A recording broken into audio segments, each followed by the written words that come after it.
Hello and welcome to this video where I'm going to show you how you never have to take any meeting notes ever again. That's right, no more meeting notes. With this method, you will be able to automatically generate a transcript of your meeting notes, have that transcript turned into an executive summary for easier consumption, and then extract all the individual tasks and action items from the meeting and add them to your task manager of choice. Best of all, you can build this all completely for free and without having to know any coding.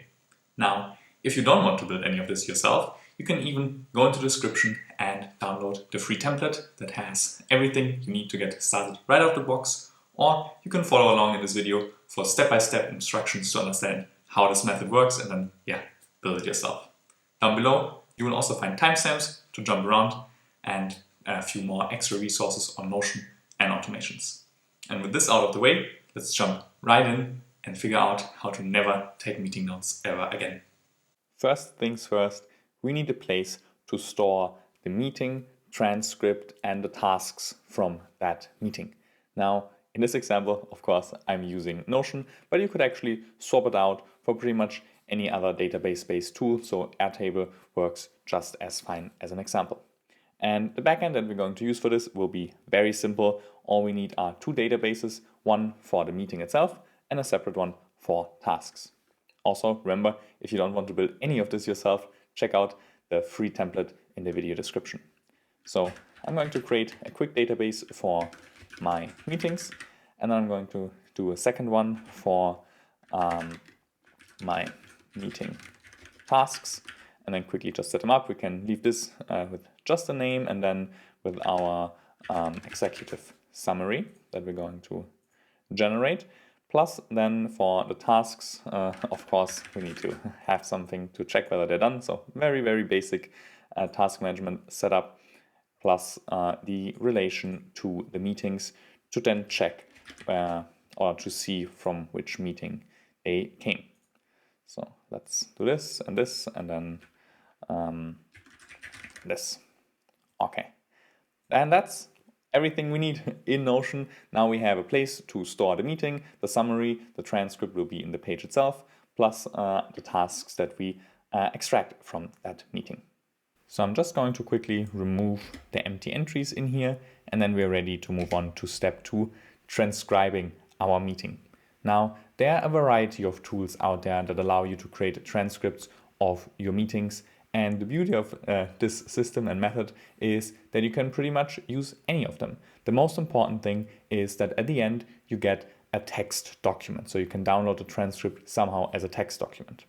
In this example, I'm going to use Otter.ai. Otter.ai is a great tool. They have a nice free plan that you can try out. You get like 300 minutes of recording every month. Works really well, can automatically join your Zoom calls.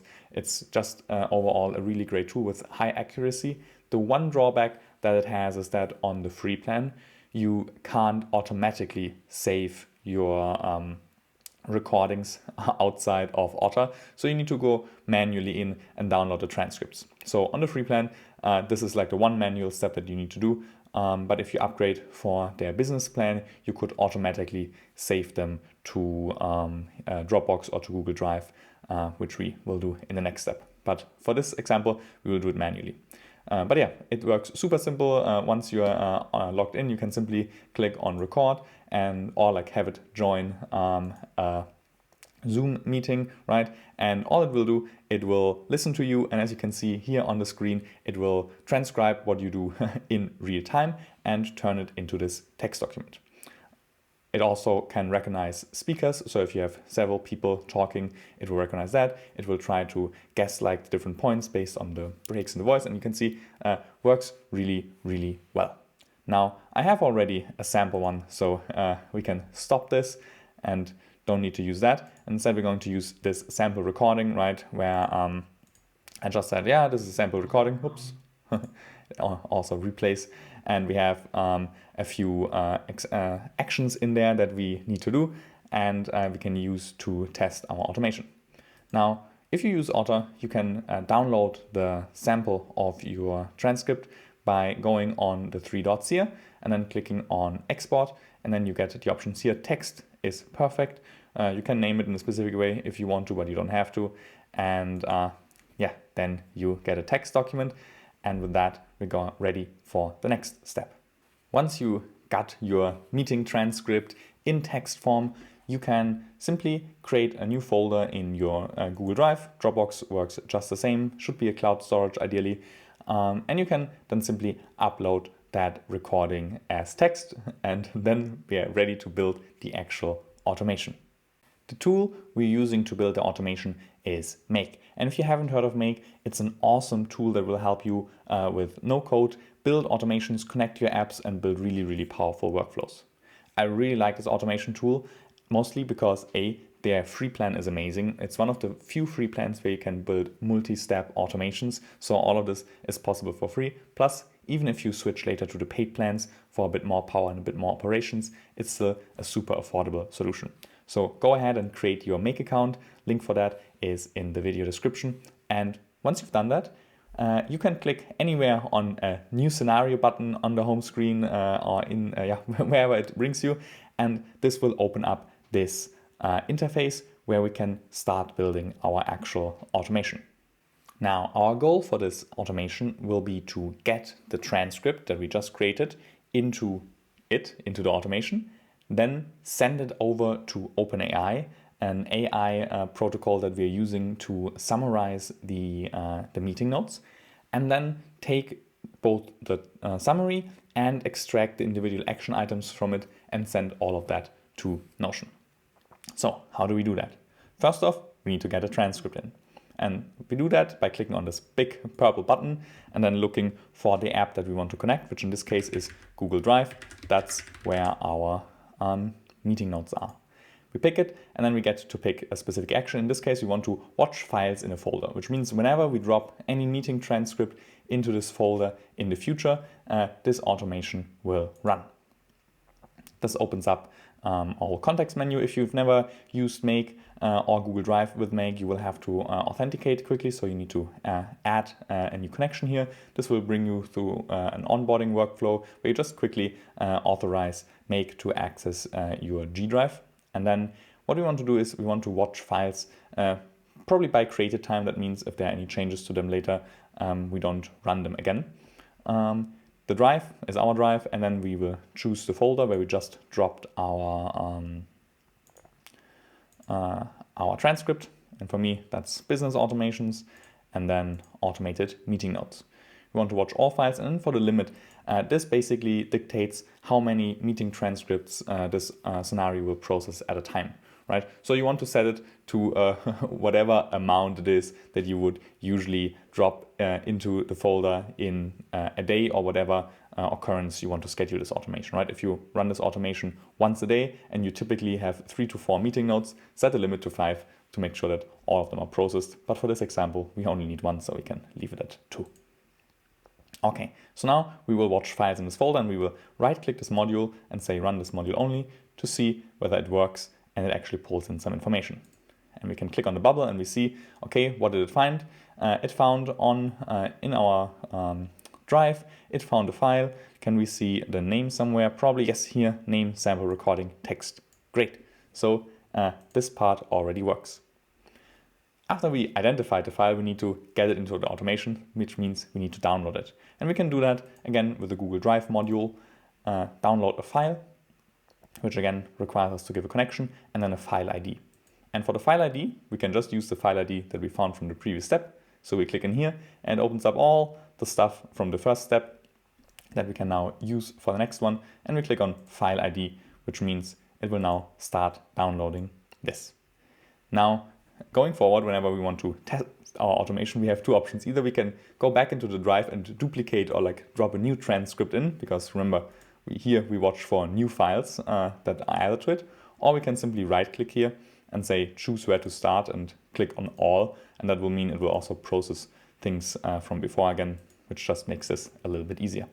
So let me go here and then we click on run once. This will run everything, right? Right-click, run this module only runs one module. This click here runs the whole scenario. And again, we just want to test that everything works properly. We get again 2 green tick marks, and if we click on here, we see, okay, we wanted to download this file, and this is the output that we got. And most importantly, we have somewhere the actual data of this text file. We can't read this, but the computer can, so everything is looking great. So next up, time for some AI magic.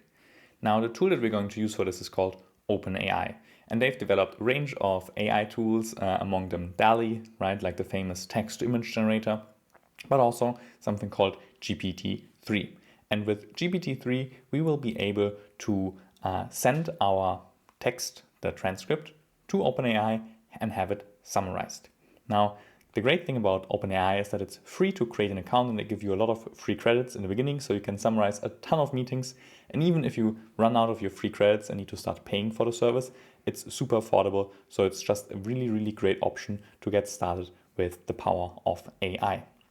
Now, head on over to OpenAI with the link in the description and sign up for an account. And once you do that, this is what you'll see, your general account. Now, I want you to click on Personal in the top right corner and then on View API Keys. And this will show you your API keys. Now, two important things about them. A, never show your API key to anyone. If you reveal it, they will be able to access your OpenAI account, so they can use up your free credits, and you don't want that to happen. Second, in a moment, I want you to click on Create a New Secret Key. And this will give you an API key, and you need to copy it and save it in a secure location, because you will need it in the next step of the automation. And you can't look at your key again after you created it. Don't worry if you actually forget it or don't save it, you can always come back and create a new one. But yeah, just makes it easier if you get it on the first try. So now click on Create a New Secret Key, copy it, and come back to the automation. And then click on Add Another Module, and luckily make Add Now OpenAI as a dedicated module. So simply type in OpenAI, which makes it a lot easier than my previous videos. Click on OpenAI GPT-3, click on Create a Completion, and there we go. Now I've already set up my connection, but you need to click on Add, and then you can name your connection, and then you paste your API key here. Also, you need to copy this link down here below and paste it in your browser, and then get the organization ID and also paste it here.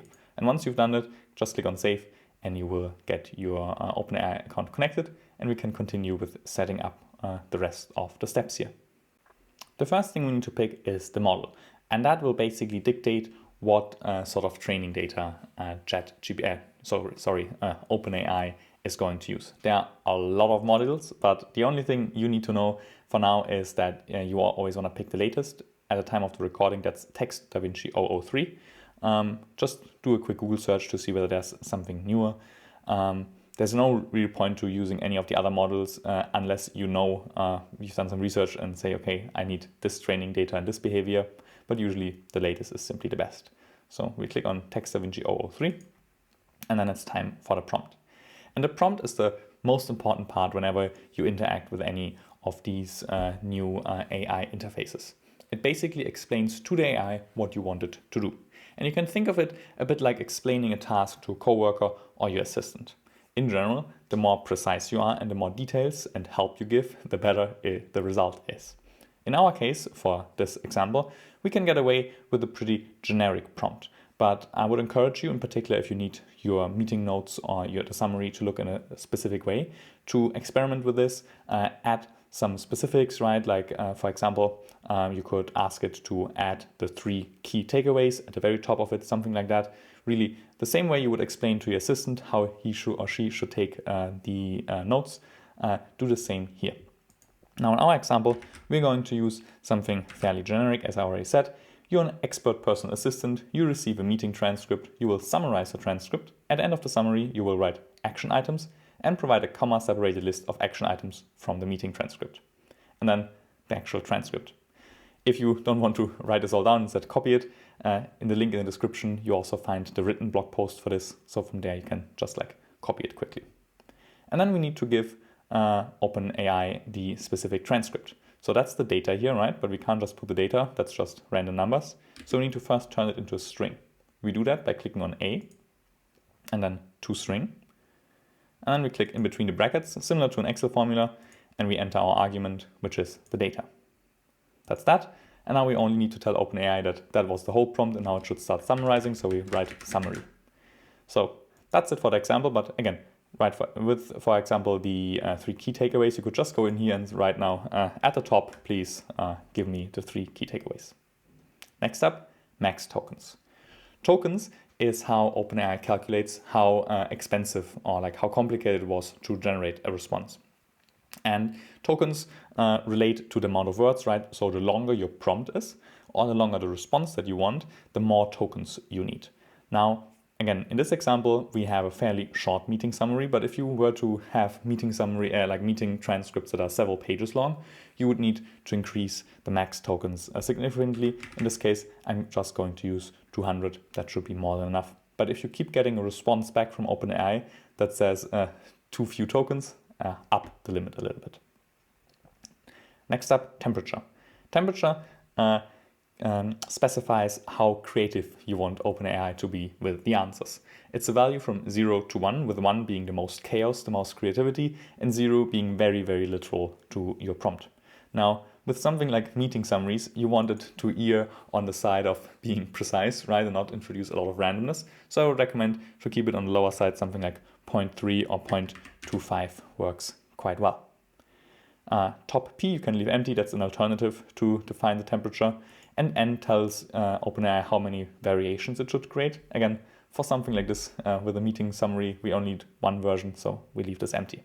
And then we just click on OK, and we can test our automation to see whether it works. So again, choose where to start, all, and then run this whole module and see whether OpenAI gives us a response. That looks good. We click on it and then we can click here on the output on choices, and we see under 1 the text. This meeting was about setting up automation system. Perfect. And at the end we have action items, set up automation. We have this comma separated list. So everything worked exactly as we wanted it to. We have now an AI assistant who will summarize our meetings for us. How great is that? Now that we've done this, we're nearly done. We just need to add now all the information to Notion. And in order to do so, we need to have one last modification of the information. Because as you can see right now, we have just a much shorter, but still a text. So all the action items are a list. And of course, we don't want them as this list. We instead want them as individual tasks that we can add to our task manager. And in order to do so, we need to do a little bit of regex, regular expression magic, that will isolate just this part from the response. Don't worry if you don't know what it is, just follow these steps. So we click on add another module and we're going to add a text parser. And in there, we tell it to replace. Basically, we want to remove everything from the response except for this list of tasks. And the pattern we're going to use for that, so that regular expression, is this one again. You can copy it from here, or you can go into the blog post and copy it from there. This will match everything up until action items and then the colon, and we will remove it. So the new value will be, by clicking on A here, an empty string that just takes it out. We want a global match. We don't want it to be case sensitive because here it's small and in the response it's mostly all caps. We want it a single line, and that should be it. So in the text will be, of course, the response from OpenAI in the previous step. So we go on choices and then text. Awesome. Great. So now we have the preparation and now we can move on to adding everything to Notion. So for this, we add our Notion module and we're going to pick the option create a database item. We want to now add a new meeting with the transcript and the summary to our database. And we're first going to pick our correct workspace. If you don't have a connection here, click on add, go through the setup and authorize make to access your Notion workspace, just as you did it for Google and here for OpenAI. And then we need to pick a database. Now, before you can access the database, here you need to give make specifically access to that specific page. So you want to head over to your Notion workspace. Oops, where are we? Here. And you want to make sure that you click on the 3 dots and check that under connections, it says make. In your case, mine has still the old name, Integromat. But if you don't see there, you can click on add connection and then search for it in this list and then add it. And that will make access to all the databases on this page. And then we can go in here and click on search and say, please search for the meeting database. It's called My Meetings. This will pull up the entries from there. And now we can map information, right? So what should be the name of the entry? Well, it will be the name of the recording because we assume that's the name of the meeting as well. And what should be the summary? That's what OpenAI has given us here. So under choices, the text option. And that's all we need to create our Notion database item. Sometimes we need to confirm here twice for whatever reason. And there we go. That's the first part, adding the name and the summary, but we also want a transcript. And for that, we add a second Notion module, again, Notion. And this time we pick append page content. And this allows us to write into the body of the page. So we pick that, again, pick our Notion connection, wait for it to load, and then give it a page ID, which will be the page that we just created here. So we pick database item ID. It's a different name, but it's the same thing, a bit confusing. And then we click on add item. And this will now open up a whole bunch of options, but don't worry, fairly straightforward. It just has to do with the way the Notion API works that we get so many options here. So we click on item, type will be a paragraph, and then we get this text thing, and again, add an item. And you can ignore all of these things except for content. That's the one that you care about. Here is where you put in the text. So again, it's the data, but we can't put the data in directly. We need to go again to the text formulas, to string, click in between, and then pick the data, and that will add the transcript to the body of the page. Click on OK, and we are good to go. All that's left is now adding the individual tasks to Notion. And for that, we need to get the string that we have here isolated and turn it into an array, and then add each array element to Notion. Again, if you don't know what it means, don't worry. It's basically about splitting up this sentence, right, of comma-separated lists, and instead, for each individual one, make a separate entry in the Notion task database. And we do so by adding first an iterator. So we search for iterator. That won't bring up an exact match, but it will bring up flow control. We click on that, and then on iterator.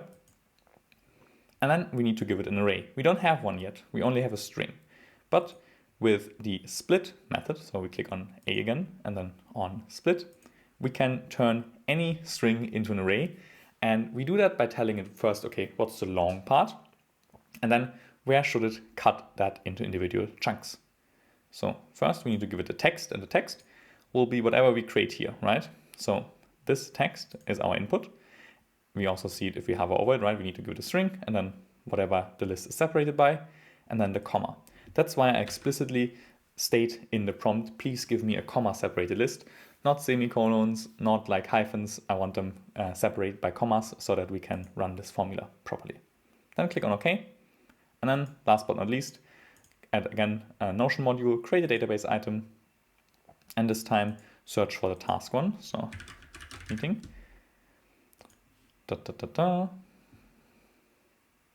My meeting tasks. The name of the task will be the value from here. And then for the meeting, we can turn on mapping and say, please connect it to the meeting that we just created here. So again, database item ID. Okay.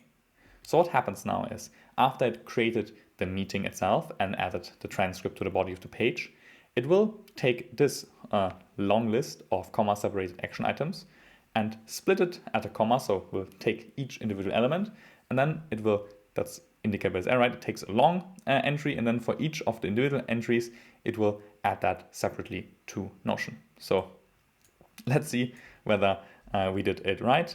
Go again on, oops, we can click on here so that we see everything. Right click this and say choose where to start, all, okay. And then run once and hope that it works. Where's our Notion one? It's here, right? So it's empty. And then we click on run once and we'll see what happens. That looks good so far. Do we get our individual Notion database items 3, 4? Perfect. So let's head over there and see how it looks like. Awesome. We have our sample recording text file. We have the summary. This meeting was about setting up an automated system to record, transcribe, and summarize meetings, as well as extract action items into a Notion workspace. Sounds about right. And what are our tasks? Sync to auction. I think I had that was a transcribing mistake. I think in the transcript as well it says auction instead action. Then create Otter account, create OpenAI account, set up automation in Make. Perfect. And if we open this up, we see that we have the full transcript from Otter.ai also in the body of the page, which means our automation works. We have now a personal assistant who can take every transcript that we give it, summarize it, extract our tasks, and then add everything to our task manager of choice, right? You could, of course, instead of adding that to Notion, you could add it to Todoist, you could add it to ClickUp, you could use a whole different setup here, or it's something else instead of Otter.ai. It's super flexible, but that's the core method, and that will enable you to save so much time going through your meeting notes and actually make sure that whatever you do agree on in your meetings gets done afterwards. Just as a reminder again, in the description you will find the link to the written blog post as well as to the free template. The free template has this setup in Notion a little bit nicer, plus it also has the blueprint for the automation so that you don't need to build this yourself. If you enjoyed this video, I would really appreciate it if you could give it a thumbs up. And also, if you have any questions about this automation or anything else, Notion or automation related, please leave a comment down below. I'll be sure to answer it. Also, don't forget to follow this channel if you're interested in Notion and how to use it together with automations to build these super powerful workflows. I will see you in the next video. Bye.